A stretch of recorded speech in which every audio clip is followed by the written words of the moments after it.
Kú dédé àsìkò gbogbo bí tí ẹ ti ń gbọ́ mi nílò kò tàbí lẹ́yìn odi, ẹ jẹ́ kí a gbàdúrà. Bàbá ayérayé, àṣẹ yín lọ́ba gbé yín ga fún àánú àtòjú rere ńlá láti àrígbà o. Ọlọ́run olùfẹ́ olùtọ́jú aláàánú wa, ọba tó tún jẹ́ ká rí ọjọ́ kìíní nínú oṣù kẹsàn-án. Ìyìn àti ọlá ni forúkọ yín o. Ọ̀pọ̀ òjò rọ̀ ilẹ̀ fi mu, ọ̀pọ̀ omi kọjá ní abẹ́ afárá, ṣùgbọ́n ẹ fi àánú dá wa sí. Ògo ni forúkọ mímọ́ yín Ọlọ́run, ẹ ṣeun wa o. Rọ́tà gbọ́yà ìwòlé ní kó ṣe ayé àti ọkàn wa ní rere. Tí a gbàdúrà lórúkọ Jésù Kristi Olúwa wa. Àmín àmín orúkọ Jésù. Ìwé ọ̀run ṣíṣí tí a ti ọwọ́ olùṣọ́ àgùntàn yín náà kọ Adéjàre Adébóyè kọ. Èní ọjọ́ àìkú ọjọ́ kìíní oṣù kẹsàn-án. Àkòrí tí a ó gbé yẹ̀wò sọ pé ta ló ni ọ́? Ta ló ni ọ́? Àkọ́sórí wa nínú ìwé Jòhánù kìíní orí ìkẹrin ẹsẹ̀ ìkẹfà. Jòhánù kìíní orí ìkẹrin ẹsẹ̀ ìkẹfà. Tí Ọlọ́run ni àwa, ẹni tí ó bá mọ Ọlọ́run, ó ń gbọ́ tiwa. Ẹni tí kì í bá ṣe ti Ọlọ́run kò gbọ́ tiwa. Nípa èyí ni àwa mọ ẹ̀mí òtítọ́ àti ẹ̀mí èké. Nígbà tí a mú Bíbélì kíkà wa nínú ìwé Jòhánù kìíní bákan náà orí ìkẹrin ẹsẹ̀ ìkíní títí dé ìkeje. Olùfẹ́, ẹ má ṣe gba gbogbo ẹ̀mí gbọ́ o, ṣùgbọ́n ẹ máa dán àwọn ẹ̀mí wò bí wọ́n bá ṣe ti Ọlọ́run, nítorí àwọn wòlíì èké púpọ̀ ti jáde lọ sínú ayé o. Èyí ni ẹ ó fi mọ ẹ̀mí Ọlọ́run. Gbogbo ẹ̀mí tó bá jẹ́wọ́ pé Jésù Kristi wá nínú ara ti Ọlọ́run ni. Gbogbo ẹ̀mí tí kò sì jẹ́wọ́ pé Jésù Kristi wá nínú ara kì í ṣe ti Ọlọ́run o. Èyí sì ni ẹ̀mí asòdì sí Kristi náà tí ẹ̀yin ti gbọ́ pé ó ń bọ̀ àti nísinsìnyí tí ó sì ti dé sínú ayé. Ẹ̀yin ọmọ mi, ti Ọlọ́run ni ẹ̀yin sì ti ṣẹ́gun wọn, nítorí ẹni tí ń bẹ nínú yín ó ju ẹni tí ń bẹ nínú ayé lọ. Ti ayé ni wọ́n o, nítorí náà ni wọ́n ṣe ń sọ̀rọ̀ bí ẹni ti ayé, ayé sì ń gbọ́ tiwọn. Ti Ọlọ́run ni àwa, ẹni tí ó bá mọ Ọlọ́run ó gbọ́ tiwa. Ẹni tí kò bá sì ti ṣe ti Ọlọ́run kò gbọ́ tiwa o. Nípa èyí ni àwa mọ ẹ̀mí òtítọ́ ni àti ẹ̀mí èké. Olùfẹ́, ẹ jẹ́ kí a fẹ́ràn ara wa o, nítorí ìfẹ́ ti ọ̀dọ̀ Ọlọ́run wá, àti gbogbo ẹni tí ó bá ní ìfẹ́ a bí i nípa ti Ọlọ́run, ó sì mọ Ọlọ́run. Wáyé tẹ́tí bẹ̀rẹ̀ jẹ́ láti gbọ́ ohun tí olùṣọ́ àgùntàn yín náà kọ Adéjàre Adébóyè ní fún wa ní èní ọjọ́ àìkú. Nígbà tí o bá ka àwọn ẹsẹ̀ Bíbélì bíi Kọ́ríńtì kìíní orí ìkẹfà ẹsẹ̀ 20, èyí tí ó wí pé a ti rà ọ́ ní iye kan, ó lè bẹ̀rẹ̀ sí ní wòye, rà mí láti ọwọ́ ta ni? Nígbà wo ni mo gbà kí ẹlòmíràn kí ó ni mí, èyí tí ó fà á kí a rà mí kúrò nírú ọwọ́ ẹni náà? Ìpèdè yìí fúnra rẹ̀ ó sọ fún wa pé gbogbo ẹ̀dá ènìyàn, yálà wọ́n mọ̀ tàbí bẹ́ẹ̀ kọ́, àti bí ó ṣe wù kí ó rí lára wọn, ni ó jẹ́ pé ẹnìkan ló ni wọ́n. A lóyún gbogbo ènìyàn nínú ẹ̀ṣẹ̀.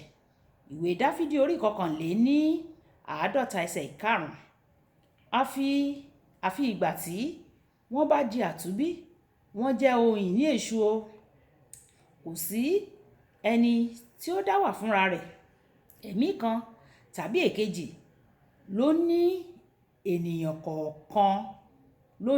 kọ̀ọ̀kan. Ìbéèrè náà nísinsìnyí ni pé ta ni ó ni ọ́?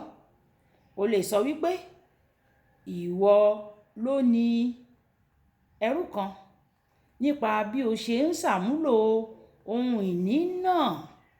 Ohun ìní kan yóò ṣàfihàn ìwà àti irú ẹ̀dá tí ẹni tó ní jẹ́.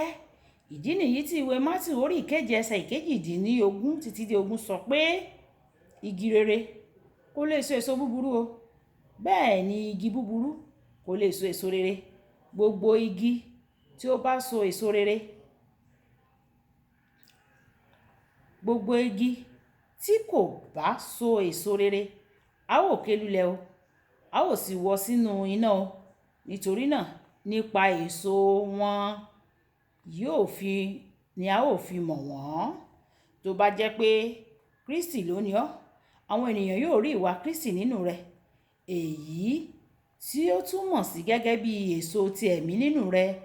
Ǹjẹ́ ìwà rẹ ṣàfihàn ìfẹ́, ayọ̀, àlàáfíà, ìpamọ́ra, ìwà pẹ̀lẹ́, ìṣoore, ìgbàgbọ́, ìwà tútù àti ìkóra ẹni ní ìjánu. Ìwé Gàlátíà orí 5 ẹsẹ̀ 22 títí dé 23. Tí àwọn nǹkan wọ̀nyí kò bá tọ́ka sí ọ, á jẹ́ pé ó ṣeé ṣe pé Ọlọ́run kọ́ ló ní ọ o. Ní ìwọ̀n ìgbà tó jẹ́ pé ìpín méjì ló wà nínú ẹ̀mí, ìjọba òkùnkùn àti ìjọba ti Ọlọ́run. Ẹnikẹ́ni tí kò bá jẹ́ Ọlọ́run ló ní irú ẹni bẹ́ẹ̀, èṣù ló ní o. Ẹni yìí yóò máa kópa nínú àwọn iṣẹ́ ti ara gẹ́gẹ́ bí ó ṣe wà nínú ìwé Gàlátíà orí 5 ẹsẹ̀ 19 títí dé ẹsẹ̀ 21. Nígbà tí o bá ka ibi kíkà náà, ìwọ yóò rí pé ọ̀pọ̀ àwọn ènìyàn tó ń ṣe àwọn nǹkan wọ̀nyí kò tilẹ̀ mọ̀ pé àwọn tí ń hùwà ní ìbámu pẹ̀lú ẹ̀mí tó ní àwọn èṣù, pẹ̀lú ẹ̀mí èṣù. Fún àpẹẹrẹ, ọ̀pọ̀ àwọn ènìyàn tó ń ṣe ìlara, wọ́n máa ń rò wípé ó kàn jẹ́ ìwà ènìyàn lásán ni o. Wọn kò mọ̀ pé ìlara ó lè dúró nínú ọkàn wọn nítorí ẹni tí à ń pè ní ìfẹ́ fúnra lára rẹ̀, òun kọ́ ló ní wọ́n o. Bíbélì sọ fún wa nínú ìwé Róòmù orí 6 ẹsẹ̀ 16. Ẹ̀yin kò mọ̀ pé ẹni tí ẹ̀yin bá jọ̀wọ́ ara yín fún bí ẹrú láti máa gbọ́ tirẹ̀, ẹrú ẹni tí ẹ̀yin bá gbọ́ tirẹ̀ ni ẹ̀yin ń ṣe, ìbáà ṣe ti ẹ̀ṣẹ̀ sínú ikú ni o, tàbí ti ìgbọ́ràn sí òdodo. Nígbà tí Kristi bá di ẹni tó ní ọ́, ìwọ kò ní máa hùwà ní ìbámu pẹ̀lú ìwà èṣù. Jọ̀wọ́ ayé rẹ fún un lónìí. Tí o kò bá tíì ṣe bẹ́ẹ̀ o, jọ̀wọ́ ayé rẹ fún un. Kókó àyẹ̀wò látàrí àwọn èso ìwà rẹ. Ta ló ní ọ́ o? Nítòótọ́, ẹ̀já sọ pé bàbá mi, Ọlọ́run aláàánú, ṣàánú fún mi o. Mo yọ̀ǹda ayé mi fún ọ. Èso ti ẹ̀mí kó máa jẹyọ nínú ayé mi. Olúwa, ní kíkú àti ní yíyè, ìwọ ni mo yọ̀ǹda fún o. Gbà mí o, ní mí o, kí o bẹ̀rẹ̀ sí ní tọ́ mi láti òní lọ. Àmín. Olúwa yóò gbàdúrà wa ní orúkọ Jésù. Olúwabùkọ́lá Ayako ní orúkọ mi. Ẹ máa like, ẹ máa share, ẹ máa comment nípa ẹ̀. A kú oṣù tuntun o. Àsìkò iṣẹ́ ìsìn ẹ̀ní. Ó dàbọ̀.